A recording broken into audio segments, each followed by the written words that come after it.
రైతులు పడుతున్నటువంటి ఇబ్బందుల గురించి, రైతుల సమస్యల గురించి ఈ నెల 9వ తేదీన రాష్ట్ర వ్యాప్తంగా ప్రతి రెవెన్యూ సబ్ డివిజన్ల ఆఫీసర్కు ఒక రైతులను కలుపుకొని ఒక ర్యాలీ లాగా పోయి రిప్రజెంటేషన్ ఇవ్వాలనేది పార్టీ నిర్ణయించింది. ఈరోజు ప్రభుత్వము రైతుల పట్ల ఎంత నిర్లక్ష్యంగా ఉంది, కనీసం రైతులకు కావాల్సినటువంటి కనీస సౌకర్యాలు కానీ కనీస ధర ఇవ్వడంలో ప్రభుత్వం ఎంత ఫెయిల్యూర్ అయింది, కనీసం పట్టించుకునేటువంటి పరిస్థితి లేకుండా పోవడం అనేది చాలా బాధాకరం. ఎందుకంటే మామూలుగానే చంద్రబాబు నాయుడు ఒకప్పుడు వ్యవసాయం దండగా అన్నటువంటి ముఖ్యమంత్రి ఆయన ముఖ్యమంత్రిగా ఉన్నప్పుడే వ్యవసాయం దండగా అని చెప్పినటువంటి వ్యక్తి ఆయన. అటువంటి వ్యక్తి చేతిలో పెడితే రైతులు బాగుపడతారనే నమ్మకం కూడా రైతులకు సన్నగిల్లింది. ఈరోజు యూరియా ఉంది, రాష్ట్ర వ్యాప్తంగా యూరియా కోసము రైతులు పొద్దున్నేసే క్యూలలో నిలబడి అక్కడ ఆ క్యూలో వాళ్ళకు రిజర్వేషన్, వాళ్ళ చెప్పులు కానీ వాళ్ళ పాస్బుక్లు కానీ లేకుంటే వాళ్ళ పిల్లలను తెచ్చి ఎండలో కూర్చోబెట్టడం కానీ ఆ పరిస్థితి వచ్చింది. అంత కూర్చోబెట్టి చేసి ఆఖరి కాడ స్లిప్ కోసం పోయేసరికి నీకు 1 బస్తా ఇస్తా, 2 బస్తాలు ఇస్తా అని బేరం పెడుతున్నారు. అది కూడా గవర్నమెంట్, సెంట్రల్ గవర్నమెంట్ నిర్ణయించినటువంటి రేటు 45 కేజీల బస్తా 240 రూపాయలు అమ్మాలి. 242 రూపాయలకి అమ్మాల్సినటువంటి యూరియా బస్తా వీళ్ళ కమిషన్లు, నాయకుల కమిషన్లు, నాయకుల ప్రోద్బలంతో బయట దాదాపుగా 400 నుంచి 700 వరకు అమ్మినారు. ఈ రోజుకు 400 రూపాయలు ఉంది. ఒక్కొక్క బస్తా మీద 250 నుంచి 400 వరకు కమిషన్లు తీసుకుంటున్నారు. తెలుగుదేశం పార్టీ నాయకులకు బియ్యం సరిపోవడంలే, ఇసుక సరిపోవడంలే, మట్టి సరిపోవడంలే, సారాయి సరిపోవడంలే, ఆఖరికి రైతులకు ఇచ్చేటువంటి యూరియా మీద కూడా కమిషన్లకు కక్కుర్తిపడి ఆర్టిఫిషియల్ స్కేర్సిటీ క్రియేట్ చేసి అధిక ధరలకు అమ్ముకుంటున్నారు. ఇంత ఘోరమైనటువంటి పరిస్థితి ఎప్పుడన్నా నేను ప్రభుత్వాన్ని ప్రశ్నిస్తాను. గత 5 సంవత్సరాలలో ఏ రైతైనా సరే నాకు యూరియా దొరకలేదు, నాకు గిట్టుబాటు ధర లేదని ఒక రైతు ఒక మాట మాట్లాడినటువంటి పరిస్థితి ఉందా? ఈరోజు రైతుల పరిస్థితి దయనీయంగా ఉంది. ఆఖరికి యూరియా కోసము కొట్టుకుంటున్నారు. మండలాఫీసుల కాడ ఆ స్లిప్పుల కోసం రైతులు కొట్టుకునేటువంటి పరిస్థితి వస్తుంది.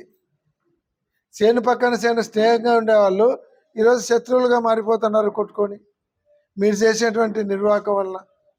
ఈరోజు నేను ప్రభుత్వాన్ని సూటిగా ప్రశ్నిస్తూ ఉన్నాను.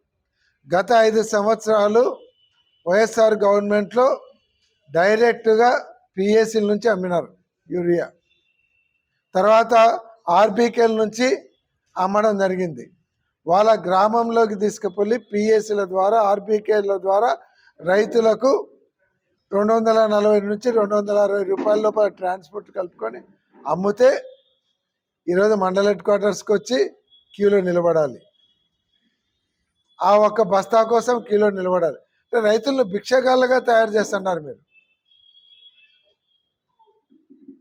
రైతే రాజు అని అందరూ అనుకుంటుంటే రైతును మీరు అడుక్కుంటే స్థాయికి తీసుకొని వచ్చినారు. యూరియా కూడా వాళ్ళ గ్రామాలలో వాళ్ళకు అందుబాటులో పెట్టలేనటువంటి పరిస్థితులలో ఈరోజు గవర్నమెంట్ ఉందంటే ఏం చేస్తున్నారు? చేత కదా. మళ్ళా మాటలు కోటలు దాటుతున్నాయి చంద్రబాబు నాయుడు గారివి. ఈరోజు చూస్తే ఎక్కడైనా సరే తెలుగుదేశం పార్టీ నాయకులు ఈ యూరియా బస్తాలలో సంపాదించడానికి ఆర్టిఫిషియల్గా స్కేర్సిటీని క్రియేట్ చేసినారు. మొన్న గవర్నమెంటే రైడ్స్ చేస్తే 2000 బస్తాలు 2600 బస్తాలు దొరికినాయంటే ఎవరు దాచిపెట్టినారు? తెలుగుదేశం పార్టీ వాళ్ళు రైతులను దోచుకోవడానికి ఈ కార్యక్రమం పెట్టడం జరిగింది. ఇంకా గిట్టుబాటు ధర విషయానికి వస్తే మరి ఘోరంగా అన్నారు. పత్తి గత 4 సంవత్సరాలలో 15,000 నుంచి 20,000, 25,000 వరకు అమ్మితే, మినిమం 15,000, 25,000 వరకు అమ్మితే ఈ సంవత్సరం 5,000 నుంచి 7,000 వరకు అమ్మినారు. మేమే పత్తి సెంటర్కి పోయి, పత్తి కొనుగోలు సెంటర్ పోయి మేమే ప్రత్యక్షంగా చూసి వచ్చినాం. రైతులు తీసుకొని వచ్చినటువంటి పంటను దాదాపుగా వారం రోజులు వెయిట్ చేసి పత్తి అమ్ముకుంటే 5,000 నుంచి 7,000కి అమ్మినారు. వానికి మళ్ళీ అన్ని రోజులు ఉన్నందుకు వెహికల్ బాడిగా ఇవన్నీ పోతే ఏం మిగులుతుంది? మిర్చి పరిస్థితి అంతే, పొగాకు పరిస్థితి అంతే, మామిడికాయ పరిస్థితి అంతే. వైఎస్ జగన్మోహన్ రెడ్డి వీళ్ళ పరిస్థితి చూడలేక మిర్చి పరిస్థితి ఘోరంగా ఉందంటే జగన్మోహన్ రెడ్డి గారు వచ్చి ప్రశ్నిస్తే అప్పుడు సెంట్రల్ గవర్నమెంట్కి లెటర్ రాస్తారు. మీరు అయ్యా రేట్ ఇవ్వండి. జగన్మోహన్ రెడ్డి గారు వచ్చి ప్రశ్నించి ఆయన పోరాటం చేస్తే మామిడి పండ్లకు రేట్ ఇస్తారు. జగన్మోహన్ రెడ్డి గారు వచ్చి ఇస్తారా సస్తారా గిట్టుబాటు ధర అని అడిగితే మీరు మిర్చికి రేట్ ఇచ్చేటువంటి పరిస్థితి, పొగాకుకి రేట్ ఇచ్చేటువంటి పరిస్థితి. అంటే ప్రతిపక్ష నాయకుడు బయటికి వస్తే తప్ప మీకు రైతుల గురించి ఆలోచన కూడా రావడం లేదు. కనీసం ఆలోచన కూడా చేయడం లేదు. ఏ పంట ఏ సీజన్లో వస్తుంది అమ్మకానికి, ఏ పంట మిర్చి ఎప్పుడు అమ్మకానికి వస్తుంది, మామిడికాయ ఎప్పుడు వస్తుంది, పత్తి ఎప్పుడు వస్తుంది, దానికి రేట్లు ఉన్నాయా లేదా, దానికి గిట్టుబాటు ధర లేకుంటే మనం ఏం చేయాలి అనేటువంటి ఇంగిత జ్ఞానం కానీ, దాని మీద రివ్యూలు కానీ ఏం లేవు. ఎవరి కొద్ది వాళ్ళు ఎంజాయ్ చేస్తున్నారు. దొరికిన కాడికి దోచుకోవడానికి ఉన్నారు తప్ప రైతుల గురించి ఆలోచించడం లేదు. నిన్నటికి నిన్న ఉల్లి పరిస్థితి చూస్తే క్వింటాలు 150, 200, 200 నుంచి 400, క్వింటాల్ 400 రూపాయలు, 200 రూపాయలకు నేనే ప్రత్యక్షంగా పోయినాం. పోతే రైతులు వారం రోజుల నుంచి పడిగాపులు కాస్తే 100 రూపాయలు క్వింటా, 200, మ్యాక్సిమం 300. వాడు ఏం తింటారు, ఏం బతుకుతారు చెప్తున్నారు.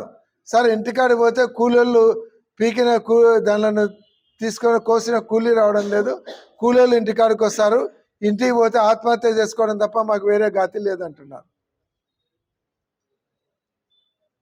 మేము పోయి గలాట చేసి ఆడ ధర్నా చేస్తాము, జగన్మోహన్ రెడ్డి గారిని పిలిపిస్తాము, ఉల్లి రైతులకు మద్దతుగా జగన్మోహన్ రెడ్డి గారిని పిలిపిస్తామని చెప్తే మేము పోయి ధర్నా చేస్తే మరుసటి రోజు అప్పుడు వాళ్ళకు గుర్తొచ్చింది, ఓ ఉల్లిగడ్డ రైతులు ఉండారా, రైతులు ఉల్లిగడ్డ కూడా పండిస్తారా